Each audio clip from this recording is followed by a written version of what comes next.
अब हम अपनी चर्चा को आगे बढ़ाएंगे और आज हम पढ़ेंगे cost of redeemable debts in instalment. मैं आपको ऑलरेडी दो केसेस करा चुका हूं, एक कॉस्ट ऑफ इरिडीमेबल डेट्स जिनकी कभी वापसी नहीं होती, दो cost of debts redeemable in lump sum, और आज हम थर्ड कैटेगरी की बात करेंगे, cost of debts which are redeemable in instalments, टुकड़ों में वापस होगा। बेटा इस कॉन्सेप्ट को समझने के लिए सबसे पहले मैं आपको ये कंपाउंड इंटरेस्ट वाला फॉर्मूला जो आपने छोटी क्लासेस में करा है उसके बारे में चर्चा करूंगा। ये फॉर्मूले से हम ए निकाल सकते हैं। ए का मतलब होता है अमाउंट ड्यू इन फ्यूचर। अगर हमें पता हो कि आज हम कितना पैसा बैंक में जमा कराएंगे, रेट ऑफ इंटरेस्ट R% हो और टाइम T ईयर्स। मान लो मेरे पास 10,000 रुपए है जो मैं 3 सालों के लिए 10% पे जमा करा दूंगा। तो मैं ये जानना चाहता हूं कि मुझे 3 इयर्स बाद कितना पैसा मिलेगा। आफ्टर 3 इयर्स कितना पैसा मिलेगा? तो बेटे फॉर्मूला हो जाएगा P इंटू 1 प्लस R की पावर T। P हो जाएगा 10,000, R हो जाएगा 10% और टाइम हो जाएगा 3 इयर्स।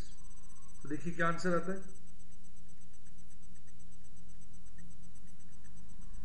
ये आ रहा है आपका 13,310 रुपये।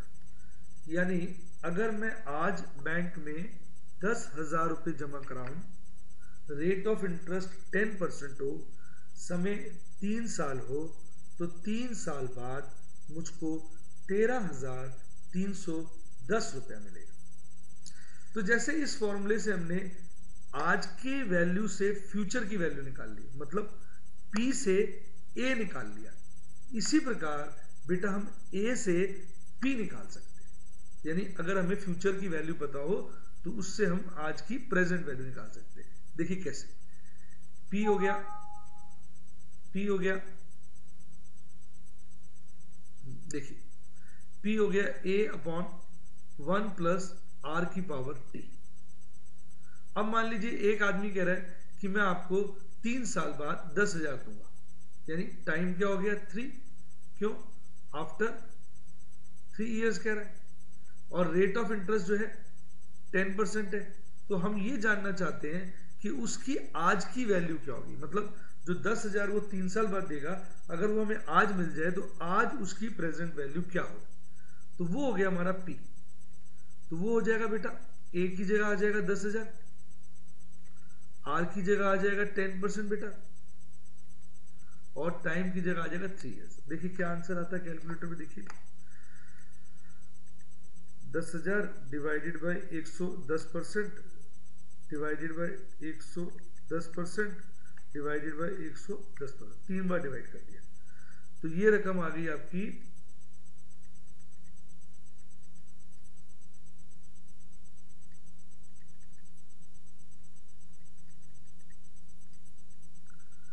7,513 रुपये। ठीक है। अब देखो इस फॉर्मूले को हम दूसरे स्टाइल से भी कर सकते हैं। देखिए ब्रेक कर सकते हैं।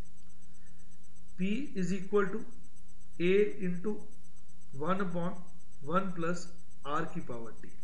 तो A बोल देते हैं future amount, future cash flows या amount, into present value of ₹1 at R% due after T years. तो ये आपकी वैल्यू निकलाई। क्लियर? आइए देखो नीचे भी दिखा दो मैं आपको। तो P क्या हो गया, equal to A upon 1 plus R की पावर T। फिर इन दोनों को अलग अलग कर दिया। देखिए हमने, देखिए कितने स्टाइल से आ रहा है। देखिए A into 1 upon 1 plus R की power T is equal to A into present value of ₹1 at R% due after 3 years और T इयर्स। राइट जी।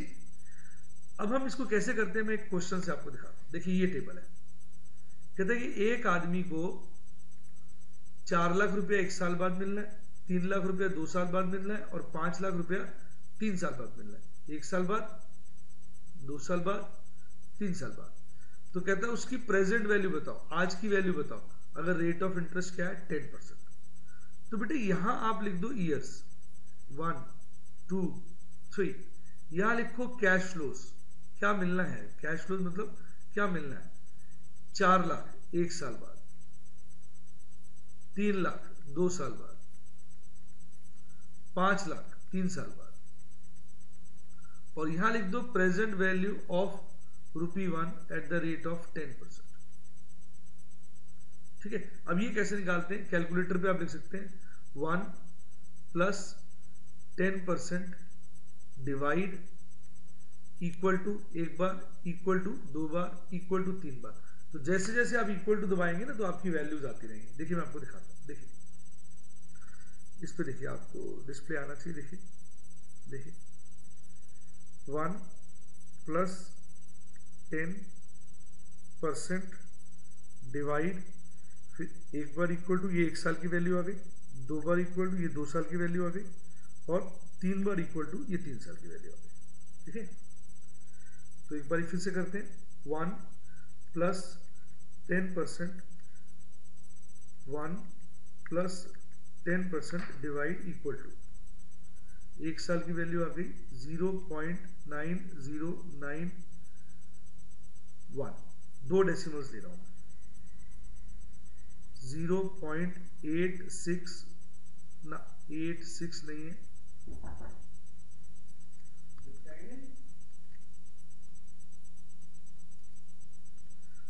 8,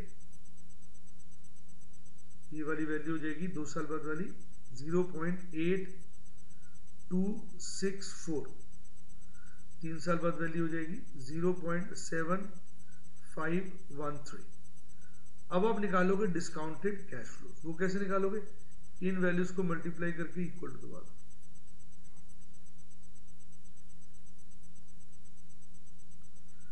पहला हो गया 4 लाख इंटू 0.9091, 3,63,640। ठीक है, दूसरा हो गया 3 लाख इंटू 0.8264, 2,47,920। तीसरा हो गया 5 lakh into 0.7513, 3,75,650।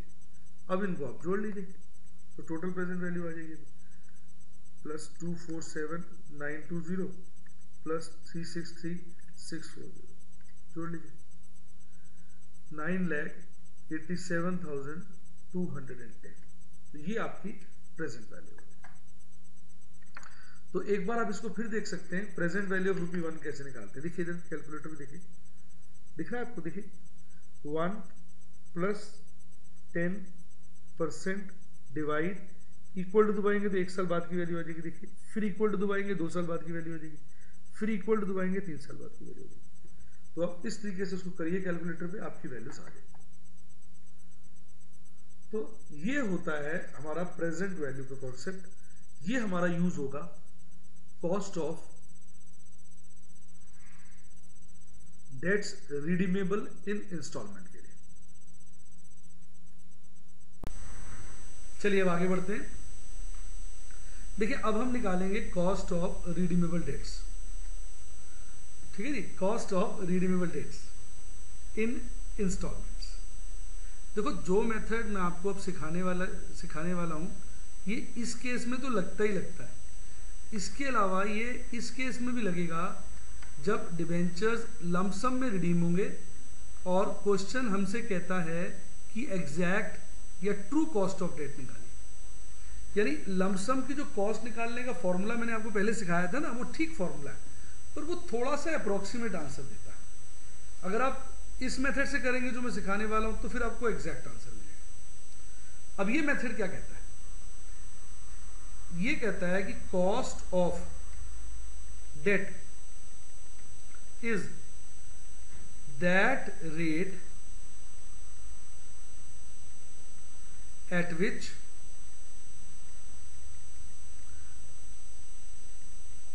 Present value of inflows equals present value of outflows, कहता है वो दोनों बराबर। ठीक है, अब या दूसरे शब्दों में कहिए कि that rate at which NPV is zero, और एनपीवी जीरो क्या होता, एनपीवी क्या होता है, present value of inflow minus present value of outflows. तो अगर आप देखोगे दोनों बात एक ही कह रहे हैं, दोनों सेंटेंस एक ही बात कह रहे हैं। तो प्रैक्टिकली अगर आप इस इक्वेशन को देखें तो इसमें अगर आप देखें ये जो है ये है प्रेजेंट वैल्यू ऑफ इनफ्लोज,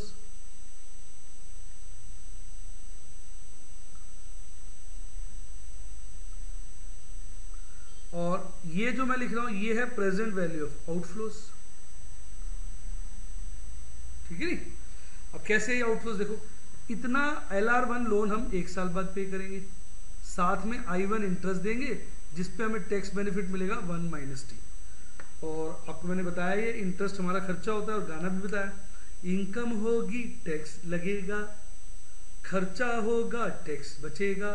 तो जब हम I1 इंटरेस्ट देंगे तो इफेक्टिव टैक्स हमें कितना, इफेक्टिव इंटरेस्ट हमें क्या पड़ेगा, I1 × 1 - T। चूंकि ये पेमेंट हम 1 साल बाद कर रहे हैं तो इसकी हम प्रेजेंट वैल्यू 1 ईयर की निकालेंगे। आपको याद है प्रेजेंट वैल्यू का फॉर्मूला बताया था, A/1 + R⁻T।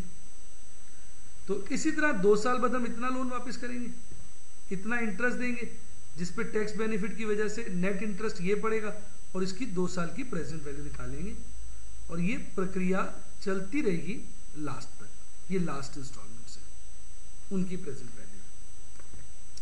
अब थ्योरेटिकली तुम कहते हैं भाई इस इक्वेशन को सॉल्व करके आप केडी निकाल लीजिए, वो आपकी कॉस्ट ऑफ रिडीमेबल डेट से। पर इस इक्वेशन से केडी निकालना कोई आसान काम नहीं है, वो काफी मुश्किल काम है इस इक्वेशन से केडी निकालना। रीजन, ये सॉल्व ही नहीं हो सकती। तो इसलिए हमने आपके लिए ये कुछ स्टेप्स बनाए हैं, इसको आप ट्रायल एंड एरर मेथड भी कह सकते हैं। इसमें सबसे पहले हम कैश इनफ्लोज और आउटफ्लोज निकालते हैं। पैसा कहां से आएगा, इनफ्लोज, पैसा कहां पे जाएगा, आउटफ्लोज। फिर हम निकालते हैं नेट कैश फ्लोज, वो होता है cash inflows minus cash outflows. उसके बाद हम वो रेट सर्च करते हैं जिस पे हमारी एनपीवी 0 हो, और उसको सॉल्व करने की राजे मेरे बच्चों ये 3 सब स्टेप्स है जिसको मैं आपको सिखाऊंगा। तो पहले आप ये लिख लीजिए, फिर आगे बढ़ेंगे। एक बार इसको देख लीजिए अच्छे से, फिर देखिए। पहले हम निकालेंगे cash inflow and cash outflow, फिर निकालेंगे नेट कैश फ्लोज, वो क्या होगा, cash inflow minus cash outflow. अब उस रेट की खोज करेंगे जिसपे ये नेट कैश इनफ्लो 0 हो जाए, अर्थात उनकी एनपीवी 0 हो जाए। आई बात समझ में? तो एक क्वेश्चन के हिसाब से फॉर्मेट के साथ सिखाऊंगा। क्लियर है? एक बार देख लीजिए आप इसे, आपको मैं कुछ समय दे रहा हूं देखने के लिए, प्लीज देख लीजिए।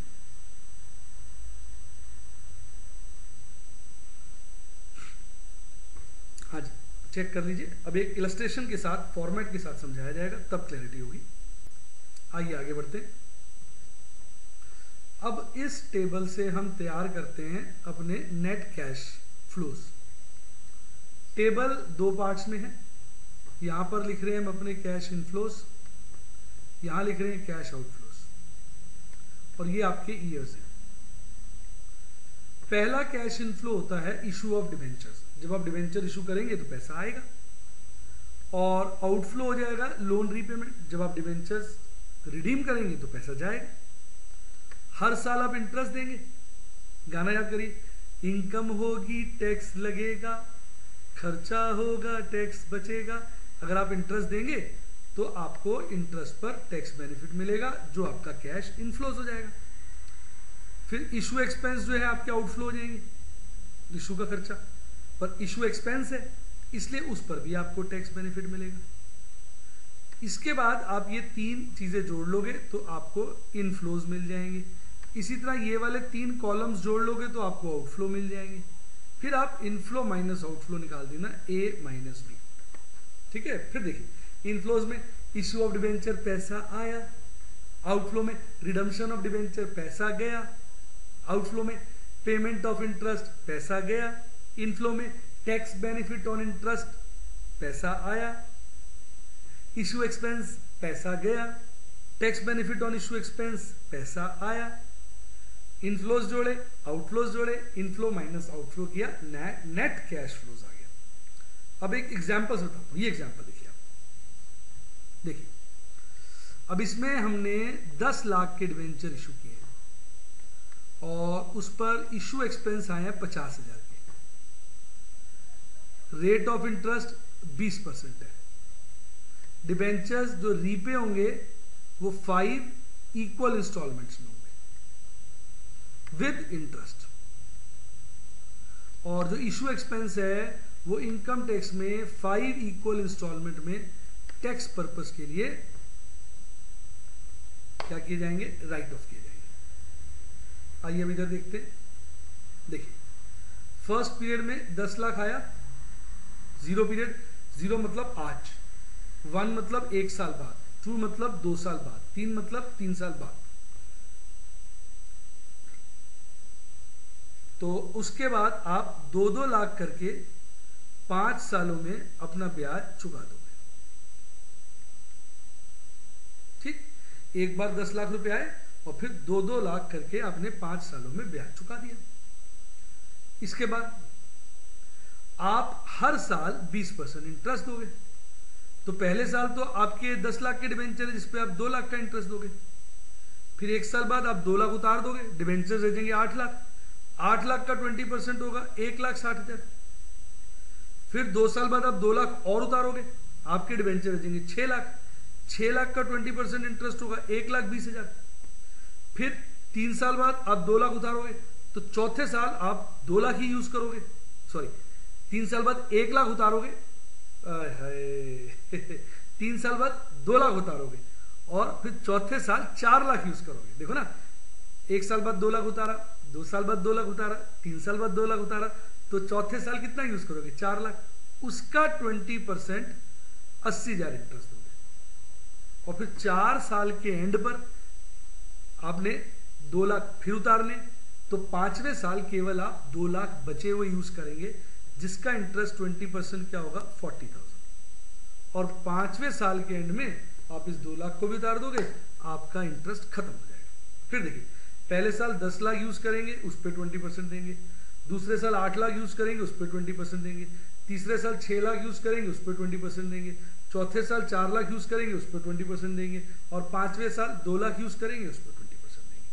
20% हमारा रेट ऑफ इंटरेस्ट है। क्योंकि हर साल हम 2 लाख का लोन उतार रहे हैं, तो रेट ऑफ इंटरेस्ट उतना ही रहेगा, अमाउंट ऑफ इंटरेस्ट हमारा कम होता जाएगा। अब आपको गाना याद होगा, इनकम होगी टैक्स लगेगा, खर्चा होगा टैक्स बचेगा। अब इस पे आपको 50% टैक्स बेनिफिट मिल जाएगा। 2 लाख का 50% 1 लाख, 1,60 का 50% 80,000, 1,20 का 50% 60,000, 80,000 का 50% 40,000, 40,000 का 50% 20,000। चूंकि आपने जो टैक्स रेट है वो 50% पे करना है, तो इसलिए आप इंटरेस्ट का टैक्स 50% सेव करेंगे, क्योंकि इंटरेस्ट होगा खर्चा, खर्चे से प्रॉफिट कम होता है, प्रॉफिट कम होता है तो हम टैक्स कम देते हैं। अब इसी तरह 0 पीरियड में आपने 50,000 रुपए इशू एक्सपेंस के दिए, पर वो कह रहा है इस 50,000 को आपने 5 इक्वल इंस्टॉलमेंट में राइट ऑफ करना है। तो यानी हर साल आप कितना राइट ऑफ करोगे, 10,000, और इस पे फिर आपको 50% टैक्स बेनिफिट होगा, यानी हर साल आप 5,000 रुपया टैक्स बचाओगे। सोचो कैसे भाई, 10,000 खर्चा आप हर साल P&L में राइट ऑफ करोगे ना, तो खर्चा होगा टैक्स बचेगा, तो 10,000 का 50% यानी हर साल आपको 5,000 के टैक्स की बचत होगी। तो ये वाला अमाउंट जो हो जाएगा 5,000 हो जाएगा। इसमें खास बात क्या है कि एक्सपेंस तो 0 पीरियड में हुए हैं। देखिए, एक्सपेंस तो आपको 0 पीरियड में हुए हैं यहां पर उसको आपने एक साथ राइट ऑफ नहीं किया, पहले साल 5 किश्तों में 10-10 हजार करके राइट ऑफ किया, इसलिए टैक्स बेनिफिट आपको इक्वली मिलेगा 10-10 हजार पर 50%, यानी 5-5 हजार। अब देखो टोटल इनफ्लोस क्या हो जाएंगे, इन तीनों कॉलम्स को ऐड करेंगे ना, 1, 2 और 3, इनको ऐड कर देंगे। 10 लाख 1,05,000, 85,000, 65,000, 45,000, 25,000। अब इन तीनों कॉलम को जोड़ेंगे तो आउटफ्लो आ जाएगा 50,000, 4 लाख, 3,60,000, 3,20,000, 2,80,000, 2,40,000। अब ये हो गया आपका ए, ये हो गया आपका बी। अब ए में से बी माइनस कर दीजिए तो आपका नेट फ्लो हो जाएगा। पहले साल प्लस है 9,50,000, दूसरे साल देखिए माइनस है 2,95,000, तीसरे साल भी माइनस है 2,75,000। कैसे? 360 में से आप 85 घटाओ तो आपका 275 है। चेक कर लो एक बार कैलकुलेटर में। 360 में से 85 घटा दिया तो 275, बिल्कुल सही आ रहा है। अगले साल 255 हो जाएगा। कैसे? 320 में से 65 गया। अगले साल 235 हो जाएगा। कैसे? 280 में से 45 गया। अगले साल 2,15,000 हो जाएगा। कैसे? 240 में से 25,000 गया। तो इस प्रकार आप हर साल का टैक्स बेनिफिट निकालेंगे। किसके ऊपर? इंटरेस्ट के ऊपर, इशू एक्सपेंस पर। वो आपके इनफ्लो हो गए। इशू ऑफ डिवेंचर इनफ्लो हो गए, लोन रिपेमेंट आउटफ्लो हो गया, इंटरेस्ट आउटफ्लो हो गया, एक्सपेंस आउटफ्लो हो गया। तो आपको ये टेबल समझ में आ गई? तो इस प्रकार से हम नेट कैश फ्लोज निकालते हैं। और इसके साथ अगर आप ध्यान दें तो हमने ये अपने दो पहले पार्ट कर लिए। कौन कौन से? ये वाला फर्स्ट और ये सेकेंड। अब हमें रेट निकालना है। जो हमारा लास्ट मेथड रह गया वो हमें रेट निकालना है। तो अब इस टेबल को आप 2 मिनट ध्यान से देख लीजिए, मतलब 1 मिनट कुछ समय, और बताइए इसमें कोई दिक्कत तो नहीं। मैंने सारा रिपीट कर दिया। एक बार कहो तो और बता देता हूँ। देखो, शुरू में 10 लाख का लोन लिया और फिर 2-2 लाख करके उसको 5 किश्तों में उतार दिया। पहले साल 10 लाख पे इंटरेस्ट दिया, दूसरे साल 8 लाख पर, तीसरे साल 6 लाख पर, फिर 4 लाख पर, फिर 2 लाख पर। इन सभी इंटरेस्ट का 50% हमको टैक्स बेनिफिट रिस्पेक्टिव ईयर्स में मिल गया। क्लियर? इशू एक्सपेंस हमने पहले साल किए 0 पीरियड में, पहले साल नहीं 0 पीरियड में किए 50,000। और वो यहाँ पे कहता है ऊपर देखिए, in 5 equal instalment for tax purpose. तो अगर 5 साल में राइट ऑफ करेंगे तो हर साल कितना राइट ऑफ करेंगे? 10,000, और टैक्स कितना बचेगा? 5,000। तो हर साल आपने 5,000 का टैक्स बचा। अब ऐसे आपने इन 3 कॉलम्स का जोड़ किया, इन 3 कॉलम्स का जोड़ किया तो आपको ये सब मिल गया इनफ्लोस। ठीक? और यहां भी इन 3 कॉलम्स का जोड़ किया तो आपको आउटफ्लोस मिल गया। फिर इनफ्लो को आपने ए का, आउटफ्लोस को आपने बी का, ए माइनस बी कर कर आपने नेट कैश फ्लोस निकाल लिया। क्लियर? चलिए बेटा, हम लोगों ने अपने नेट कैश फ्लोज निकाल लिए, जो भी हमने निकाले थे थोड़ी देर पहले। 9,50,000 0 पीरियड का इनफ्लो है। फर्स्ट पीरियड का आउटफ्लो 2,95,000 है। सेकंड ईयर का आउटफ्लो 2,75,000 है। थर्ड ईयर का आउटफ्लो 2,55 है। फोर्थ ईयर का आउटफ्लो 2,35 है। और फिफ्थ ईयर का आउटफ्लो 2,15,000 है। तो ये डिफरेंट ईयर्स के हमारे आउटफ्लोज हो गए। राइट? अब बेटे हमें वो रेट चाहिए जिसपे इनकी नेट प्रेजेंट वैल्यू 0 आए। अब इसका तरीका क्या है? हम किसी एक पर्टिकुलर रेट से स्टार्ट करेंगे। ठीक है? तो वो स्टार्टिंग रेट होता है जो वो होता है इंटरेस्ट इंटू 1 माइनस टी। तो इंटरेस्ट आपको पता है 20% है और 1 माइनस टी 50% टैक्स है। तो 20 इंटू 0.5 इक्वल टू 10% हो गया। तो हमारा स्टार्टिंग रेट क्या हो गया? 10%। स्टार्टिंग रेट क्या हो गया? 10%। देखा आपने? ये 10% हो गया। तो फिर चेक करिए, 20% हमारा रेट ऑफ इंटरेस्ट है। 1 माइनस टी से मल्टीप्लाई करोगे, टैक्स रेट 50% है, तो ये इक्वल टू क्या हो गया? 10%। तो अब 10% पर हम अपनी डिस्काउंटेड वैल्यूज निकालेंगे। ध्यान दीजिए, तो ये तो हमारे कैश फ्लोज आ चुके हैं, कितने 950, ये सारे कैश फ्लोज हमारे आ चुके हैं, ठीक है ना। तो अब हम 10% पे पहले डिस्काउंटिंग वैल्यू निकालते हैं। अब कैलकुलेटर ले लीजिए, उसमें मैंने बताया था 10% की वैल्यूज कैसे निकलेंगी। 1 प्लस 10% डिवाइड का बटन दबाएंगे, इक्वल टू चेक करिए, फिर इक्वल टू दबाते रहिए। मैं कर रहा हूँ 1 प्लस 10% डिवाइड इक्वल टू, पहला आ रहा है 0.0901, अप्रोक्सीमेट करें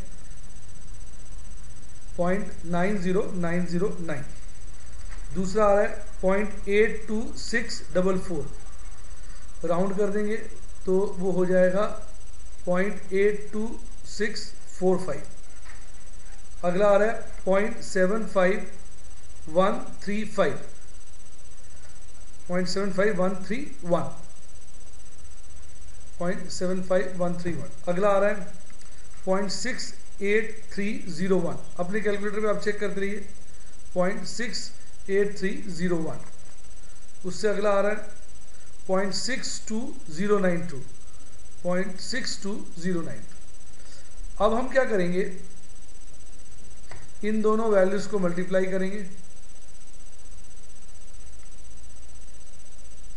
कैश फ्लोज को प्रेजेंट वैल्यू ऑफ ₹1 जो निकाला उससे मल्टीप्लाई करेंगे, हमारे डिस्काउंटेड कैश फ्लोज आ जाएंगे। इनको टोटल करिए। अब ये नेगेटिव आ रहा है, नेगेटिव का मतलब हो गया आपका, नेगेटिव का मतलब क्या हो गया, आपको लॉस हो रहा है। नेगेटिव का मतलब आपको लॉस हो रहा है, इसका मतलब आपकी जो कॉस्ट है वो 10% नहीं है, लॉस हो रहा है 10% पे, आपकी कॉस्ट और ज्यादा है, 10 से भी ज्यादा है। तो अब आप किसी एक वैल्यू पे ट्राई कर सकते हैं। हमने 10 पे निकाला तो वो नेगेटिव आ गया, तो अब हम 12 पे ट्राई कर देंगे। तो 12 पे निकालिए प्रेजेंट वैल्यू, कैसे निकालेंगे, 1 plus 12% divide equal to 1 plus 12% divide equal to 0.89286 या 85 के लिए 0.89285। नेक्स्ट 0.79719। अगला 0.71178। अगला 0.63551। अगला 0.56742 या 3 कह लीजिए। अब आप ध्यान दीजिएगा, इन दोनों वैल्यूज को मल्टीप्लाई करेंगे। ध्यान दीजिए, इसको इसके साथ मल्टीप्लाई करेंगे तो आपकी पहली वैल्यू आ गई, ये आपने 12% का डिस्काउंटेड निकाला है, ये आपने 10% का डिस्काउंटेड निकाला था, ठीक है ना। ठीक है, तो इस पे नेगेटिव आ रहा है, ये सब आपने वैल्यूज निकाल ली। फिर देखिए कैसे, मैं एक बार दिखाता हूं, इसको आपने इससे मल्टीप्लाई कर दिया तो आपकी ये वैल्यू आ गई, समझ आ गया। इसी तरह 2,75,000 जो माइनस में है उसको 0.79719 से मल्टीप्लाई किया, आपकी ये वैल्यू आ गई। अब ये जो आ गया आपको वैल्यू आ गई प्लस, ये वैल्यू आ गई नेगेटिव। इस पे हमें लॉस था, मतलब हमारी कॉस्ट 10% से ज़्यादा थी, इस पे हमें प्रॉफिट हो रहा है, यानी हमारी कॉस्ट 12% से कम है। तो सिंपल सा लॉजिक है कि आप नेट प्रेजेंट वैल्यू निकालेंगे, अगर वो नेगेटिव आई तो अगला रेट हायर ले लेंगे, अगर वो भी नेगेटिव आ जाता तो फिर और हायर रेट ले लेंगे। ऐसे करते करते आपको 2 रेट लेने हैं, जिसमें एक पर नेगेटिव आए, एक पे पॉजिटिव। नॉर्मली जब आप ऐसे करेंगे ना, 2 या 3 बार में आपका आंसर आ जाएगा। जैसे 2 में आ गया, इसमें 10% पे नेगेटिव आ गया, 12% पे पॉजिटिव आ गया। मान लो 12 पे नेगेटिव आता तो आप 14 पे ट्राई करते, वो पॉजिटिव आ जाता, फिर आपका आंसर 12 और 14 के बीच में होता। मान लो 10 पे आपका पॉजिटिव आता तो आप लोअर रेट ले लेते 8%। तो बेसिकली आपने एनपीवी निकालना है, अगर वो नेगेटिव आता है तो अगला रेट हायर ले लें, अगर वो पॉजिटिव आता है तो अगला रेट लोअर ले लें। ऐसे करके दो रेट निकाल लीजिए, एक पे नेगेटिव एक पे पॉजिटिव। अब हमारे दो रेट आ गए 10% और 12%। तो जो अब हमारी कॉस्ट ऑफ कैपिटल होगी वो होगी लोअर रेट। तो यहां देखिए फॉर्मूला देखिए, ये देखिए लोअर रेट, तो लोअर रेट हमारा क्या हो गया 10%। फिर एनपीवी एट लोअर रेट का मॉड, तो लोअर रेट की एनपीवी है 31,105 नेगेटिव में, मॉड का मतलब होता है नेगेटिव साइन पॉजिटिव बन जाएगा। डिनोमिनेटर में एनपीवी एट लोअर रेट वो वही है 31,045 नेगेटिव, और plus NPV at higher rate का मॉड वो क्या है 14,536। तो इन दोनों एनपीवीज को नीचे प्लस कर दोगे और ऊपर लोअर रेट वाली लोगे, और यहां दोनों रेट का डिफरेंस आ जाएगा, हायर रेट और लोअर रेट। हायर रेट है 12, लोअर रेट है 10। अब आप इसको सॉल्व करिए, आपका आंसर 11.36% आ जाएगा। समझे आप? एक बार फिर देखिए, आपने ये वाले कैश फ्लोज निकाल लिए थे, ये वाले कैश फ्लोज। अब आपको वो रेट चाहिए जिस पर इन की नेट प्रेजेंट वैल्यू 0। तो वो रेट हमें नहीं मिल पाता, हम एक ऐसा रेट ढूंढ लेते हैं जिस पे एनपीवी नेगेटिव हो, एक ऐसा रेट ढूंढ लेते हैं जिस पे एनपीवी पॉजिटिव हो। तो फिर 0 वाली एनपीवी उन दोनों के बीच में हो जाएगी। अब स्टार्ट कैसे करोगे? स्टार्ट का फॉर्मूला मैंने आपको ऊपर लिखवाया हुआ है, देखिए स्टार्टिंग रेट कैसे निकलता है, interest into 1 minus T. Interest है 20%, उसको 1 माइनस टी से मल्टीप्लाई किया तो 10% आ गया। 10% पे आपने प्रेजेंट वैल्यू ऑफ ₹1 निकाली कैलकुलेटर से, इनको आपस में मल्टीप्लाई किया, आपका डिस्काउंटेड कैश फ्लो 10% पे आ गया। वो आपने जब टोटल किया तो नेगेटिव आ गया। नेगेटिव का मतलब लॉस है, इसका मतलब आपकी कॉस्ट और ज्यादा है। 10 नहीं है भैया, 10 पे तो लॉस हो रहा है, ज्यादा खर्चा हो रहा है, कॉस्ट और ज्यादा है। आपने फिर अंदाजे से उससे 10 से ऊपर ले लिया 12%। 12% की नेट प्रेजेंट वैल्यू निकाली कैलकुलेटर से। फिर इन वैल्यूज को ध्यान दे जरा, इन वैल्यूज को आपने इन कैश फ्लोज की वैल्यूज से इनसे मल्टीप्लाई किया। ध्यान दें, इन दोनों को मल्टीप्लाई करके फिर आपने 12% की डिस्काउंटेड कैश फ्लो निकाली, ठीक है ना, और वो पॉजिटिव आ गया, यानी प्रॉफिट हो गया। तो अब इसका मतलब आपकी जो कॉस्ट है वो 10 और 12 के बीच में है। मैंने पूरा रिपीट कर दिया। अब आप फॉर्मूला लगाएंगे, लोअर रेट, फॉर्मूला है लोअर रेट, दोनों में लोअर रेट क्या है 10, एनपीवी एट लोअर रेट ये हो जाएगा, एनपीवी एट लोअर रेट यहाँ पर ये आ जाएगा उसका mod, NPV at higher rate ये आ जाएगा, इसकी जगह 12 हो जाएगा, इसकी जगह 10 हो जाएगा। अब आपने ये नीचे पुट किया और सॉल्व किया। मॉड का मतलब होता है प्लस, नेगेटिव को भी प्लस मानते हैं। तो अब 11.36% हमारी कॉस्ट ऑफ डेट। बताइए क्लियर हुआ कि नहीं? आनंद आया आप लोगों को? तो ये हमारी कॉस्ट ऑफ डेट। एक क्वेश्चन मैं और देता हूं आपको, ये वाला आप ट्राई करिए। ये क्वेश्चन आ रहा है, आप अपना स्क्रीन फ्रीज कर लीजिए। थोड़ी देर में मैं आपको इसका कैश फ्लो दिखाऊंगा, आप फ्रीज करके अपने आप ट्राई करिए। पॉज कर दीजिए ना वीडियो को।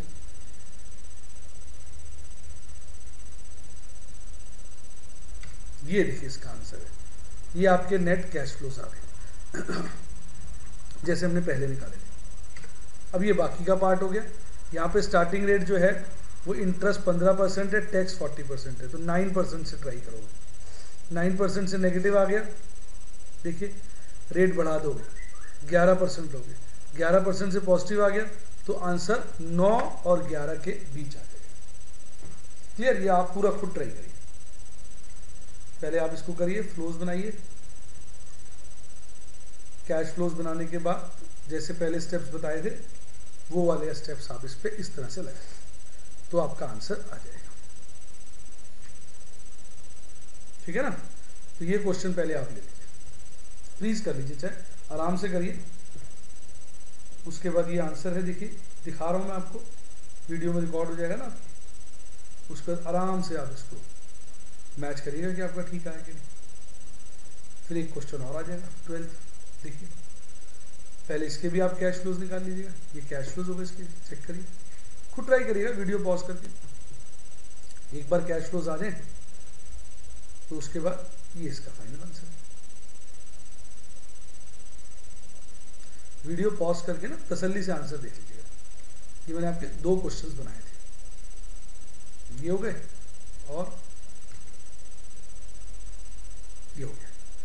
फिर देखिए 12th अपने आप ट्राई करिए, जब आपका आ जाए आंसर तो इसके साथ मैच करिए, पॉज कर लीजिएगा अगर आपको लगे वीडियो आगे जा रहा है। फिर आपका ये मैंने दूसरा पार्ट किया, इसकी कॉस्ट 12.94 आई। इसके बाद आपने ये होमवर्क करना है, ठीक है, ये आपका होमवर्क हो गया। तो आज के लिए इतना काफ़ी है, मतलब आपका ये मैटर, इसको होमवर्क करके आपका कॉस्ट ऑफ डेट के मैंने सारे केसेस करा, ठीक है। इसके बाद हम शुरू करेंगे कॉस्ट ऑफ प्रेफरेंशियल कैपिटल।